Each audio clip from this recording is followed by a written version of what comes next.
Good morning. Welcome back to Ladybug Grace Bible in a Year edition. You're going to see a new picture layout because past couple videos, I think even, was it yesterday's? I forget. I think it was yesterday's. Got copyright strikes for, I'm not sure why. I've been using the same video right along, so I'm not sure what the problem was. So anyway, and there's never music, so I don't know. I do give credit, but it doesn't matter. So we're gonna do it this way from now on. So you may see. Oh, that's Jeremiah. That's the wrong spot. I'm not going to be able to have you follow line by line what I'm reading, just because of the way the Bible and my viewpoint for here sits. I can't figure it out. But I'm going to do the best I can. So from now on, like I said, probably won't be able to read it, but this is going to be the new way it looks from now on. So we are going to be, today is Wednesday, May 20th. We're going to do 1 Samuel 30:31. Then we're going to do Psalm 116, Acts 23, and then Proverbs 20 will be in that separate folder as I've mentioned. So let's get started. 1 Samuel 30. David destroys the Amalekites. David and his men reached Ziklag on the third day. Now the Amalekites had raided the Negev and Ziklag. They had attacked Ziklag and burned it, and had taken captive the women and everything else in it, but both young and old. They killed none of them, but carried them off as they went on their way. When David and his men reached Ziklag, they found it destroyed by fire.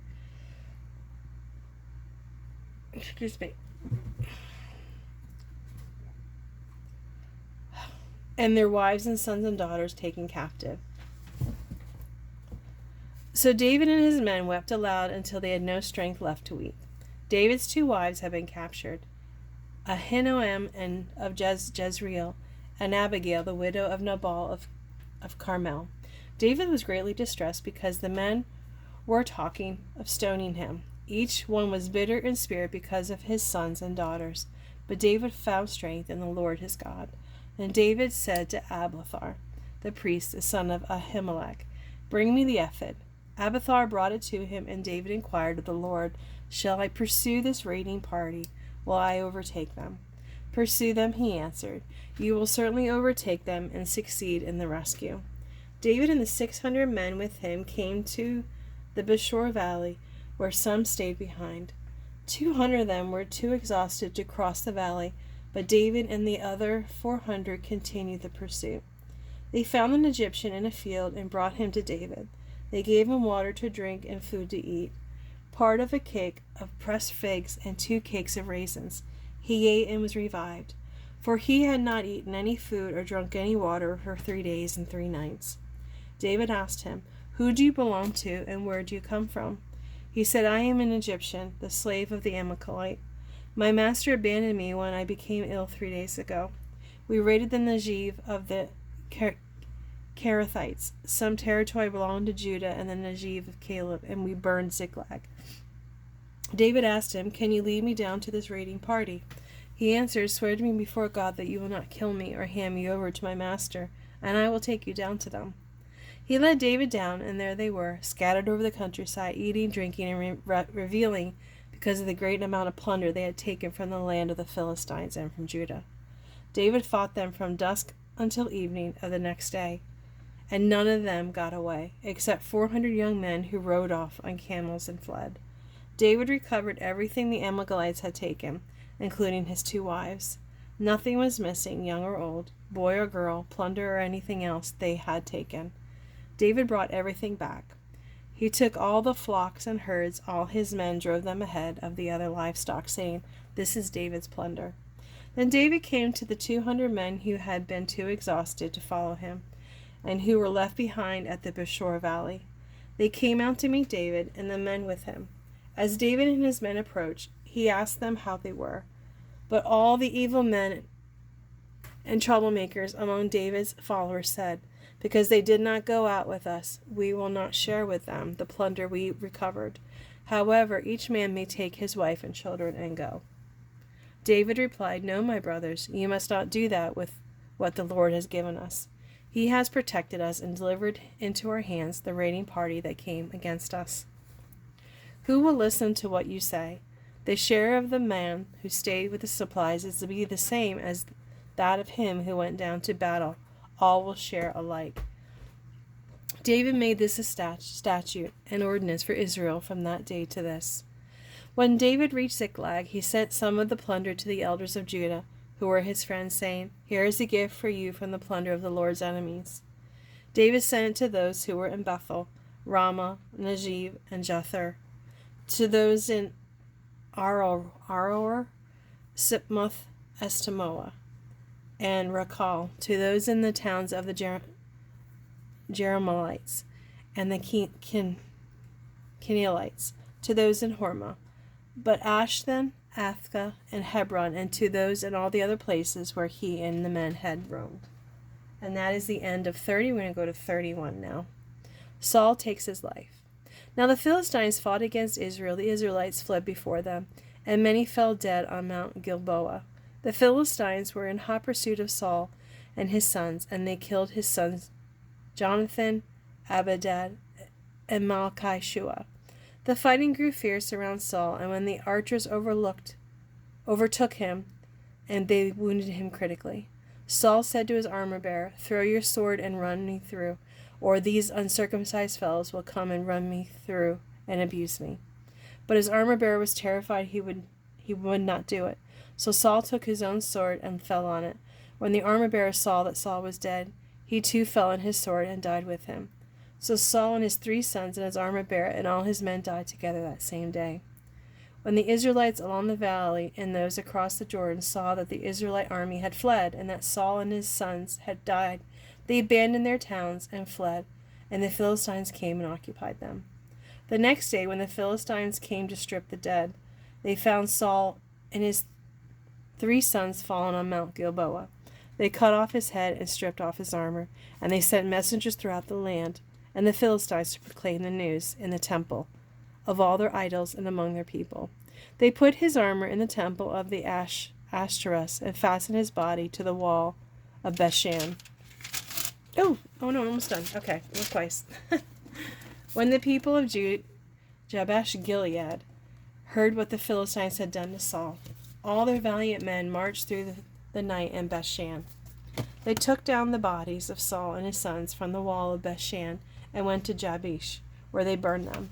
Then they took their bones and hurried them through and buried them under a tamarisk tree at Jabesh, and they fasted 7 days. So, yeah, we start 2 Samuel tomorrow. Okay. 8:03. Now we're going to go to Psalm 116. It should be right here. Yep. Psalm 116. Wish I could get that to not do that, but the way it's rated, I can't.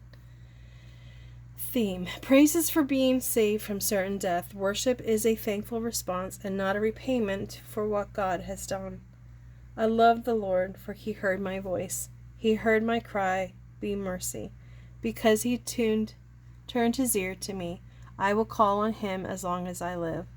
The cords of death entangled me. The anguish of the grave came over me. I was overcome by distress and sorrow. Then I called on the name of the Lord. Lord, save me. The Lord is gracious and righteous. Our God is full of compassion. The Lord protects the unwary. When I was brought low, he saved me. Return to your rest, my soul, for the Lord has been good to you. For you, Lord, have delivered me from death, my eyes from tears, my feet from stumbling, that I may walk before the Lord in the land of the living. I trusted in the Lord when I said, I am greatly afflicted. In my alarm I said, everyone is a liar. What shall I return to the Lord for all his goodness to me? I will lift up the cup of salvation and call on the name of the Lord. I will fulfill my vows to the Lord in the presence of all his people. Precious in the sight of the Lord is the death of his faithful servants. Truly I am your servant, Lord. I serve you just as my mother did. You have freed me from my chains. I will sacrifice a thank offering to you and call on the name of the Lord. I will fulfill my vows to the Lord in the presence of all his people. In the courts of the house of the Lord, in your midst, Jerusalem, praise the Lord. So So that's the end of Psalm 116. Now we're going to go to Acts 23. There it is. I gotta be careful. I was going to ruin my Bible doing this way. Okay, Acts 23. Paul before the Sanhedrin.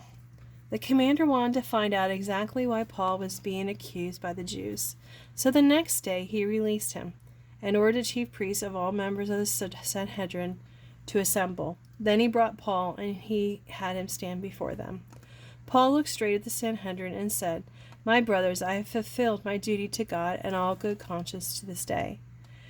At this the high priest, Ananias, ordered those standing near Paul to strike him on the mouth. Then Paul said to him, "God will strike you, you whitewashed wall. You will sit there to judge me according to the law, yet you yourself violate the law by commanding that I be struck." Those who were standing near Paul said, "How dare you insult God's high priest?" Paul replied, "Brothers, I did not realize that he was the high priest, for it is written, 'Do not speak evil about the ruler of your people.'" Then Paul, knowing that some of them were Sadducees and others Pharisees, called out in the Sanhedrin, "My brothers, I am a Pharisee, descended from Pharisees. I stand on trial because of the hope of the resurrection of the dead." When he said this, a dispute broke out between Pharisees and the Sadducees, and the assembly was divided. The Sadducees say that there is no resurrection, and that there are neither angels nor spirits, but the Pharisees believe all these things. There was a great uproar, and some of the teachers of the law, who were Pharisees, stood up and argued vigorously. "We find nothing wrong with this man," they said. "What if the spirit of an angel has spoken to him?" The dispute became so violent that the commander was afraid Paul would be torn into pieces by them. He ordered the troops to go down and take him away from them by force and bring him into the barracks. The following night the Lord stood near Paul and said, "Take courage. As you have been testified about me in Jerusalem, so you must also testify in Rome." The plot to kill Paul.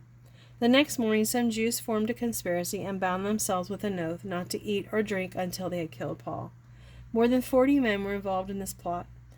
They went to the chief priests and elders and said, "We have taken a solemn oath not to eat anything until we have killed Paul.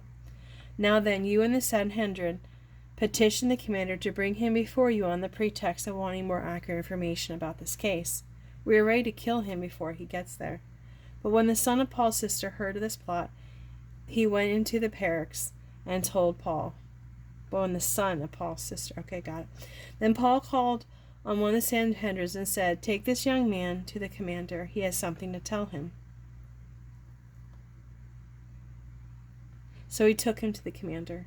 The centurion said, "Paul the prisoner sent for me and asked me to bring this young man to you because he has something to tell you." The commander took the young man by the hand, drew him aside, and asked, "What does he want to tell me?" He said, Some Jews have agreed to ask you to bring Paul before the Sanhedrin tomorrow on the pretext of wanting more accurate information about him. Don't give in to them, because more than 40 of them are waiting in ambush for him. They have taken an oath not to eat or drink until they have killed him. They are ready now, waiting for your consent for the request." The commander dismissed this young man with this warning: "Don't tell anyone you have reported this to me." Paul transferred to Caesarea. Then he called 2 of his centurions and ordered them, "Get ready to a detachment of 200 soldiers, 70 horsemen, and 200 spearmen to go to Caesarea at 9 tonight. Provide horses for Paul, so that he may be taken safely to Governor Felix." He wrote a letter as follows. Let me move the book. Claudius Lysias, to His Excellency Governor Felix. Greetings. This man was seized by the Jews that were about to kill him, but I came with my troops and rescued him, for I had learned that he is a Roman citizen. I wanted to know why they were accusing him, so I brought him to their Sanhedrin. I found that the accusation had to do with the question about their law, but there was no charge against him. That deserved death or imprisonment. When I was informed of a plot to be carried out against the man, I sent him to you at once. I also ordered his accusers to present to you their case against him. So the soldiers, carrying out their orders, took Paul with them, during the night and brought him as far as Antipatris. The next day they let the cavalry go on with them, while they returned to the barracks, and handed Paul over to him. The governor read the letter and asked what province he was from. Learning that he was from Cilicia, he said, "I will hear your case when your accusers get here." Then he ordered that Paul be kept under guard in Herod's palace. And that is the end of today's reading. I will figure a way to put the other ones up. I may have to just record the audio with a picture. I'm not sure. I'll figure it out, but I'll get the other ones up that are copyright struck. But anyway, thank you for listening to me. I appreciate you being here. I hope you have a wonderful day and a blessed day, and I'll talk to you tomorrow.